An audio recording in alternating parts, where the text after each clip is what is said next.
Hey there, Horne-Ellstrom here. Welcome to day 168 of our Get Your Goals annual challenge. We're doing one thing every day to get what we want. And this month we are focusing on financial goals, financial well-being, financial health. And today's topic is our 8th key indicator in the area of financial goals. And it is retirement planning, and legacy. What are we leaving when we're no longer here on the planet? What will be left behind? What will we be remembered for? Now, this is an interesting topic, and I actually had a chance to find out what would happen if we dropped dead and we hadn't planned and prepared for our legacy, and what's different now versus that. Not many people get that opportunity, but I was fortunate enough that I did get that opportunity to think about and realize what kind of a legacy I personally want to leave. And I changed a whole lot of things about my life following my sudden cardiac arrest. What I ate, what I did physically, who I hung around with, how I took care of myself.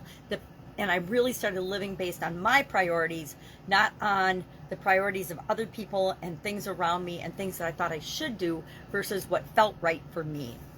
So retirement planning is another topic, and just our retirement in general is really important to consider, because maybe you want to work forever. I love work. To me, work is play and fun.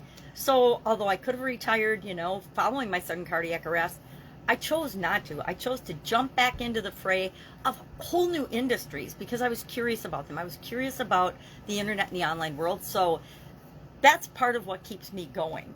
So we have to do things that feel right for us and move us forward in our life and make us a better human being.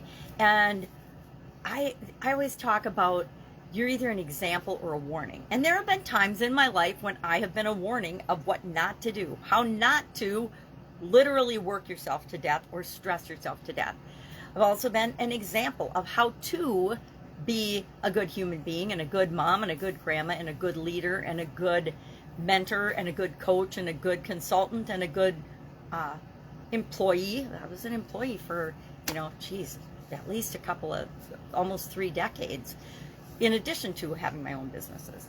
So today, our action item is to think, number one, are you planning for your retirement? Are you planning to retire? And if so, there's some considerations we want to think about. How much money do we need to retire? What does it look like to retire for us and to retire comfortably? There's a lot of people, the vast majority of people have no retirement plans, no retirement funds, no pensions, no 401ks, no nothing, and they think and plan on just living on Social Security. Now, I have some friends and associates that are on Social Security because I'm getting to be that age, right? And it keeps people at the poverty level. It's below the poverty level. So if you're planning just on living on Social Security, you're probably going to have to make some adjustments to your current lifestyle, right? You're going to have to change some of the things that you do and reprioritize some of the things that are important to you as you go into your retirement years.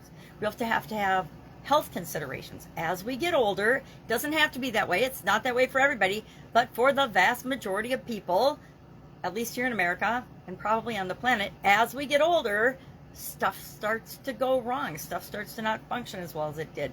We've accumulated a whole lot of stuff that can cause stress and inflammation and diseases to attack the weaker parts of our body and our system.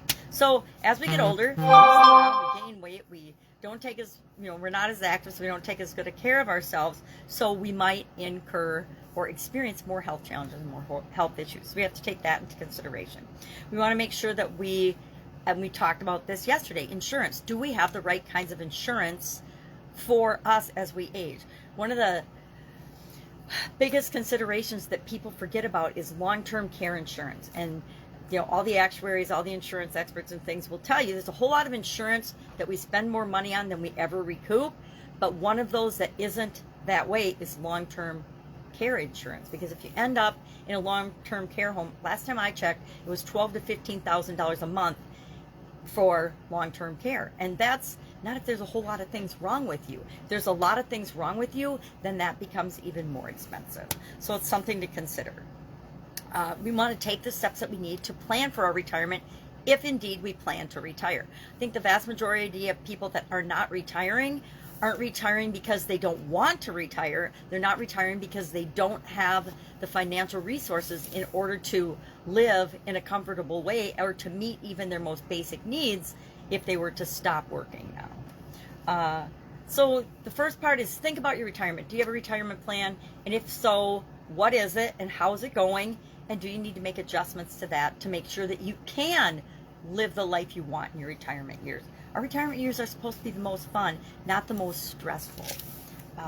And then the whole topic of legacy. Again, I've had a lot of time to think about this, at least, 13 going on 14 years, that I hadn't really considered it before because I never thought I was going to drop dead at 50 and that it would be something that was even a concern for me. I figured I'd live like most of my relatives. My grandma was just shy of 100 years old when she passed away, and she was healthy to the day she died. She just died of old age because everything started to wear out, as it tends to do as we get older. So we want to think about, what do I want to be remembered for? And it's interesting, I was doing some research, and our idiom for today for Supersize Your Business is leave a lasting legacy. And I found a blurb on the 4 or 5 people that have left the biggest legacy on us as humanity. And they're, Albert Einstein, Martin Luther King Jr., Mother Teresa, Nelson Mandela, and Marie Curie, Madame Curie.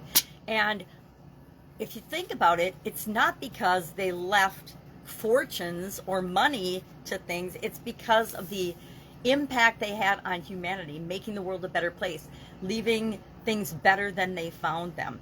They weren't all necessarily stellar human beings in their personal life, yet they left this incredible legacy for us to learn. They set a great example for us to learn from. So I think as I get older and I'm thinking about my legacy and creating a legacy, I am more interested in the impact I have on people, the impact I have on the world, how I show up in the world. Am I being a good example of a human being, or am I just adding to the fray and negativity that can overtake us sometimes in the world? So think about your legacy and ask yourself, what legacy am I leaving? Am I just going through my life as quickly as I possibly can, or am I just taking care of number one, myself, and not caring how I behave or what I do, what I say, what I think impacts other people, things like that. So I think these are really good subjects. I think they're subjects I personally need to think a little bit more of and do a little more planning for, and be more consciously aware of the impact that I'm making.